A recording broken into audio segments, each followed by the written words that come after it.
Hey, I'm Dora Lionstone. I'm a visual artist and photographer based in Amsterdam, originally from Germany with a background in software engineering.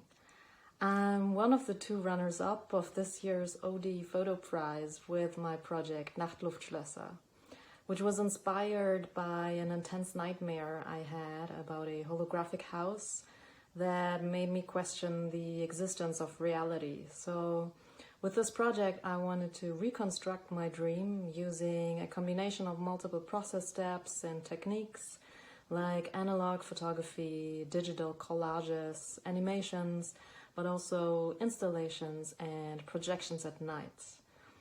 The project became an investigation of the mind in search for hidden dimensions and an exploration of the many ways in which complex thoughts and realities can be constructed.